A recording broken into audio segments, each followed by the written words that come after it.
May nagmensahe sa akin. Sir, good day. Hindi nyo na po nasagot yung tinatanong ko sa inyo. Palagi naman po akong nanonood ng mga upload nyo.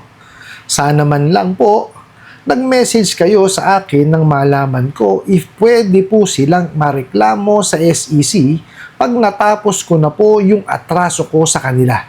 Salamat po. Napakagandang po nito, mensahe. Pero bago yan, disclaimer po muna, hindi po ako abogado. Ako po ay maniningil.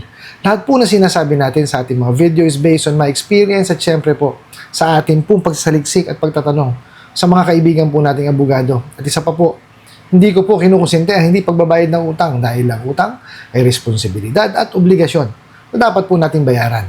Ang hindi po ako pabor ay doon sa maling pamamaraan ng pautang at maling pamaraan ng paniningil. Sagutin po natin yung pinadala nyo pong mensahe. Well, sabi nyo nga po, hindi ko na ho nasagot yung inyong tinatanong at hindi man lang ho ako nag-message sa inyo, no, para nalaman nyo man lang kung po pwede nyo silang ireklamo sa SEC pag natapos nyo na yung inyong atraso sa kanila. Pasensya na ho kayo, no, kung hindi ko ho kayo nasagot, no, kasi ho, sa totoo lamang po, hindi lamang naman po kayo ang nagtatanong sa akin. Napakarami po niyan. Okay, binabasa ko pong isa-isa. Okay, ngayon, kung talaga pong nanonood kayo sa akin, no, nandun naman po yung mga kasagutan kasi hindi po ako sumasagot personally. Sa kadahilanan po, no, na gusto kong i-share, no, yung aking pong napiling tanong sa ating pong mga manonood. Kaya diyan ko po isinasagot sa video. So, kung sinasabi nyo nga po na lagi kayo nanonood ng aking mga upload, maraming salamat po. Pero nandun po lahat yung sagot sa aking mga upload. Pero sige po, pagbibigyan po natin, sasagutin po natin itong isinend nyo sa akin. No? Sabi nyo nga is, kung po pwede ba silang ireklamo sa SEC.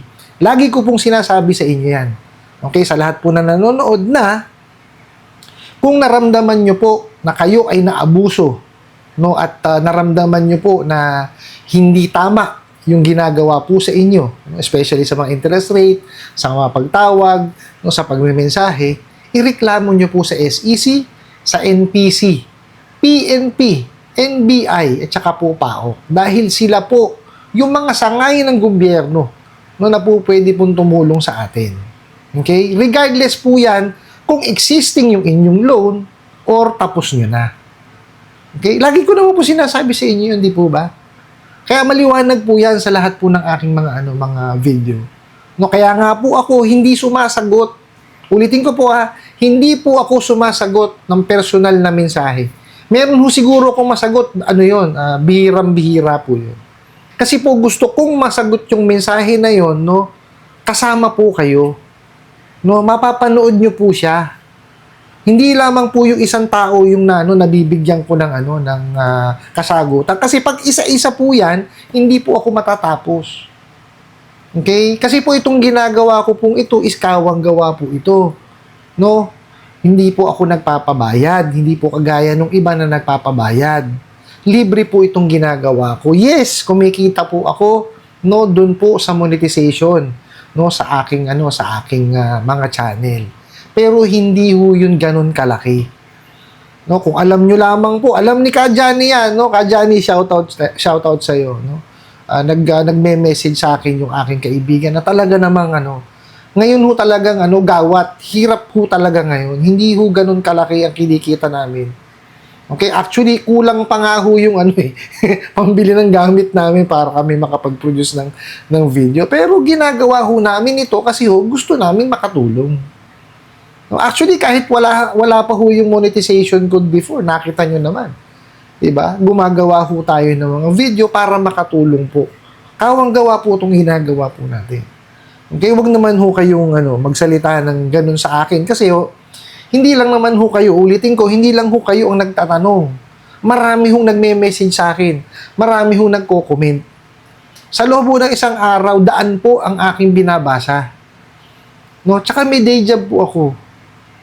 Hindi ko po pwede pabayaan yung day job ko. Kasi po, pag pinabayaan ko yun, wala na po akong kakainin. Dahil wala nga akong kinikita naman sa pagiging content creator. No? Alam ho ng maraming content creator yan. Hindi ho ganun kalaki ang kinikita. Okay po? So, sana po maintindihan nyo. Kung hindi ho kayo nasagot, definitely yun, nandun po sa mga videos. Kaya nga sabi ko po, di ba, panoorin nyo po yung mga videos ko. Simula umpisa hanggang huli. No? Kasi ho, pag sinimulan nyo lang yan, baka ho nandun sa dulo yung kasagutan. Okay? Kasi ho, pag ako nag-explain, talagang mahaba eh. Marami ho kasi akong natatap na topic. Di po ba? O kagaya niya, nagsimula lang ho dun sa ano ninyo, iba na ho yung naging ano natin ngayon. Di po ba? Ulitin ko po, hindi po ako sumasagot personally no sa mga personal message. Bihirang-bihira po. Siguro may nasagot ako 2 o 3. No, pero simula ho nun, hindi naman ho na talaga ako sumagot dahil nga gusto kong impart sa inyo kung ano man po yung tanong no nung nagbigay ng message or nag-comment, gusto kong ma-share po sa inyo. Para hindi lang ho isang tao. Kasi kung iisa-isahin ko ho yan, napakahirap naman ho nun. Di po ba? O maiba ho tayo. No? Ito ho kasing linggo na to, itutuloy na ho natin yung in-announce ko before na camping. Okay, so doon ho sa camping na yon, so papakita ko ho sa inyo yung paano ho yung magtayo ng tent. Di ba? Meron ho tayo yung yung pagluluto kasi alam nyo naman ho yan. No? Ito hong channel na to, dun ho sa mga talagang nanonood sa akin ng matagal na, alam ho yan, na ito pong channel na to is a cooking channel before. Kasi mahilig ho talaga ako magluto. So, dun po sa camping natin, so, yan, kasama ho yan, yung pagluluto. And syempre, hindi ho mawawala yung natin. Yun po ang ating usapin tungkol sa mga bugok katapusadong online lending apps. At saka po may mga bisita ho tayong inimbita, no? Kasi first time ko hong magka-camping. So, wala ho akong idea kung paano gagawin sa pagka-camping kaya nag-imbita ho tayo, no? May mga alam po sa no, sa pagka-camping. Kasi sila ho naranasan na nila. So, ako po nanghingi ng tulong. Ano rin naman ho sila, mga kasama ko rin ho sa sa hanap buhay, no, before and dati po tsaka yung ngayon, no, currently. No? So, kasi yan, makakasagot din ho sila. Sasama natin sila ho sa sa ating mga video para po kahit papaano naman makakuha tayo ng input sa kanila. No? Doon po sa nagpadala ng mensahe sa akin. Pasensya na po kung hindi ko po nasagot yung inyong katanungan personally. Kasi ulitin ko, hindi ko ugali talagang sumagot, no? Kasi yung aking ginagawa po is kawang gawa. Gusto ko po kung ano yung tanong sa akin, malaman po nung iba. Hindi lang po yung tagtanong mismo. O yan po, sinagot ko na, di ba? Pwede ho ninyo i-complain yan. Not only sa SEC, pwede yan sa NPC, sa PNP, sa NBI, tsaka po sa PAO. Kasi po yun yung mga mga sangay ng gobyerno po na nakakasakop po sa pagpapautang at makakatulong po sa atin pagka tayo po inabuso ng mga bugok at abusadong online lending apps. Po? I hope nasagot ko po itong katanungan na to at sana po yung makatulong. Maraming salamat po sa inyong walang sawang pagsuporta at panonood sa aking mga video. Maraming salamat po sa inyong pag-like, pag-share, pag-comment at pagtatanong. And kunin ko na rin po itong opportunity na to na imbitahan po sana kayo na pakisuportahan po sana ang aking mga social media accounts sa YouTube, Facebook, and TikTok. Hanggang sa muli po, yun lang!